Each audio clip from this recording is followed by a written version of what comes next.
Hi guys, my name is Narayan and इस video में मैं भी आप लोगों का एक बार बहुत बहुत फिर से स्वागत करता हूं। तो इस वीडियो में हम क्या देखेंगे, आरआईपी लूप अवॉइडेंस मैकेनिज्म के बारे में देखेंगे। बहुत ही बेसिक चीज़ें हैं कि अगर हमने आरआईपी कॉन्फ़िगर किया है तो वहाँ पे लूप अगर क्रिएट हो रहा है तो उसको कैसे अवॉइड कर सकते हैं, क्या क्या मैकेनिज़्म अवेलेबल है हमारे पास। तो देखेंगे यहाँ पे हम, तो अभी देखेंगे यहाँ पे RIP is a distance vector routing protocol is susceptible to loops. तो इसका मीनिंग होता है कैपेबल, भी होता है इसका मीनिंग, है ना। तो ये एक कैपेबल कह सकते हैं आप। ठीक है, ठीक है। तो डिस्टेंस वेक्टर क्या है, एक RIP जो है हमारा डिस्टेंस वेक्टर राउटिंग प्रोटोकॉल है जो लूप क्रिएट करने के लिए कैपेबल होता है। तो यहाँ पे देखिए हम इस डायग्राम और इस कॉन्फ़िगरेशन के हिसाब से देखेंगे।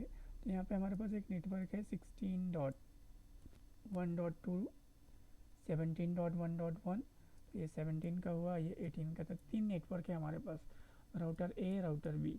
तो हम यहाँ पे देखेंगे कि लूप कैसे क्रिएट हो रहा है और कैसे अवॉइड हो रहा है करके। ठीक है, let's assume no loop avoidance mechanism are configured on either router. किसी भी राउटर पे हमने कोई लूप अवॉइडेंस मैकेनिज्म कॉन्फ़िगर नहीं किया है।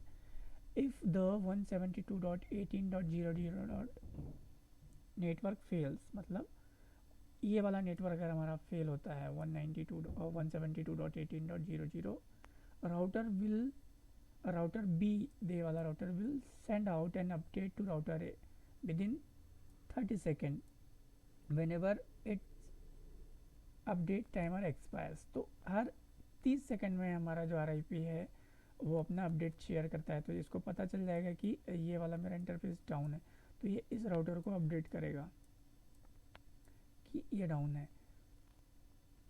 ठीक है, अब ये उस कंडीशन में क्या है, ये इसको इसका 16 ऑफ होने के बाद में इसको अनरीचेबल कंसिडर कर देगा ये। ठीक है, मैंने पिछले वीडियो में भी बताया था मेरा कि मैट्रिक्स क्या है, AD क्या है, एडमिनिस्ट्रेटिव डिस्टेंस, तो आप उस वीडियो से देख सकते हैं। और हम अगर इसको पिंग करेंगे तो ये क्या कहते हैं, पिंग नहीं होगा। अब ये सिचुएशन हो गई है हमारे पास कि ये राउटर का ये इंटरफेस डाउन हो गया, इसको अपडेट कर रहे हैं। आगे क्या होगा देखते हैं। But what if an update from router A reaches router B before this can happen? Router A believe it can reach the 172.18.0.0 networking in one hop through router B. अब कंडीशन ये है कि इस राउटर के update भेजने से पहले ये राउटर ही इसको अपडेट दे रहा है कि इसको पता है कि ये एक ही हॉप है, मतलब ये यहाँ से यहाँ जाने में इसको एक ही रास्ता लग रहा है, तो यही अपडेट इसको भेज रहा है router A. This will cause router B to believe it can reach the failed 172.18.0 network in two hop through router A। तो इसको क्या होगा, इसको ऐसा लगेगा कि राउटर बी को क्या लगेगा कि router B believe it can reach the failed. तो इसको लगेगा कि ये टू हॉप्स में थ्रू राउटर बी इसको रीच कर सकता है करके। तो ऐसा इसको एक अज्यूम होगा। अब क्या होगा, both router will continue to increment the metrics for the network until they reach a hop count of 16 which is unreachable. This behavior is known as counting to infinity। तो इससे क्या होगा, ये तो एक अज्यूम करेगा राउटर भी कि शायद मैं 2 हॉप में पहुंच जाऊं, और इसको पता रहेगा कि एक हॉप में, तो ये एक दूसरे को कम्युनिकेट करने की कोशिश करेंगे कितना, 16 मैट्रिक्स तक, 16 होप तक, जब तक कि ये अपना अनरीचेबल इसको कंसिडर ना कर ले, अनरीचेबल का मैसेज ना आने लग जाए। How can we prevent this problem, this from happening? तो इसको अवॉइड करने के लिए क्या है, there are several loop avoidance mechanism. तो यहाँ पे राउटर बी को कंफ्यूज हो रहा है क्योंकि इसने भेज दिया है, इसको लग रहा है कि इसके थ्रू इसको रीच कर सकता है इस नेटवर्क को, बट ऐसा नहीं है क्योंकि इसने इसके अपडेट करने से पहले राउटर ए ने उसको अपडेट कर दिया है। तो इसको अवॉइड करने के लिए कुछ मैकेनिज्म है। फर्स्ट वन है split horizon.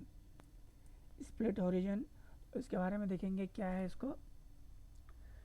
Split origin prevents a routing table from being sent out the interface it was received on. तो इसका क्या है, इसको अगर हम कॉन्फ़िगर करते हैं या अलाउ करते हैं तो इससे क्या होगा, ये prevent a routing update from being Saint. तो सेंड करने से प्रिवेंट करता है किस इंटरफेस पे, जिस इंटरफेस पे अपडेट रिसीव्ड हुआ था। यहाँ पे देखिए बहुत ही क्लियर लिखा है कि prevents a routing update from being sent out the interface it was received on. In our above example, this would prevent router A from sending an update for network back to router as it originally learned the router from B। तो यहाँ पे क्या हो रहा है, हमारे पास जो router का इंटरफेस है ये वाला, यहाँ पे राउटर ए पे राउटर बी ने बताया कि भाई मेरा ये वाला डाउन है, तो इसने यहाँ पे अपडेट को रिसीव किया। तो अब क्या है, इधर का जो भी अपडेट है अगर हम स्प्लिट ओरिजिन को इनेबल करते तो इसको कोई अपडेट नहीं भेजेगा, ठीक है, क्योंकि इधर पे डाउन पड़ा है इस नेटवर्क को रीचेबल करने के लिए राउटर है, वो यहाँ लिखा हुआ है। Split origin is enabled by default on Cisco router, तो ये सिस्को राउटर पे बाय डिफ़ॉल्ट इनेबल होती है। नेक्स्ट मैकेनिज्म क्या है, रूट पॉइजनिंग। रूट पॉइजनिंग क्या होता है, works in conjunction with split origin by triggering an automatic update for the failed network without waiting for the update timer to expire. This update is sent out all interfaces with an infinity metric for that network। तो इसमें क्या है, ये भी split origin के ही साथ काम करता है, बट इसमें ट्रिगरिंग होती है, ट्रिगरिंग अपडेट होती रहती है automatic about the failed network without waiting. और ये हमारा क्या है, ये टाइमर के लिए कोई इसमें वेट नहीं होता है, कोई वेट नहीं करता कि ये 180 सेकेंड या 60 सेकेंड या 240 सेकेंड वेट करे, ये कंटिन्यूसली अपडेट भेजता रहता है अगर हमने रूट पॉइजनिंग इनेबल करी है तो। नेक्स्ट क्या है हमारा, होल्ड डाउन टाइमर्स। तो होल्ड डाउन टाइमर्स क्या होता है, prevents RIP routing information protocol from accepting any new update for route in a hold down time state. अभी हमारे पास अगर ये हम इनेबल करते हैं होल्ड डाउन टाइम, तो इसका काम ये है कि ये जितनी देर के लिए होल्ड डाउन टाइम हम कॉन्फ़िगर करते हैं उतनी देर के लिए ये अपडेट को रिसीव नहीं करेगा उस एक पर्टिकुलर रूट के लिए, until the hold down timer expires, जब तक वो होल्ड डाउन टाइम एक्सपायर नहीं हो जाता। तो मैंने अपने पिछले वीडियोस में बताया है कि RIP टाइमर्स क्या है, उसमें जितने भी टाइमर्स हैं उनके बारे में। If router A sends an update to router B with a higher metric than what is currently in router B routing table, that route will be placed in hold down state।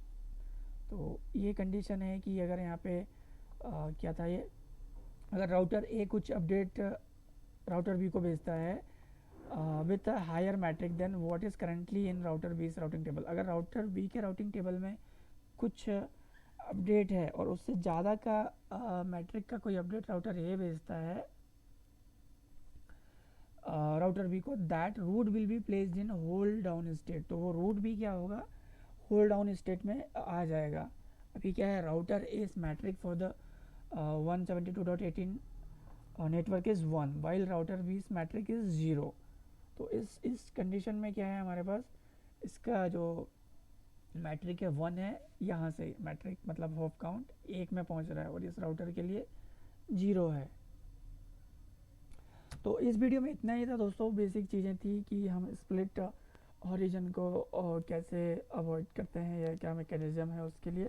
I hope कि ये video आप लोगों को पसंद आएगा और ज़रूर ये इन्फॉर्मेटिव होगा।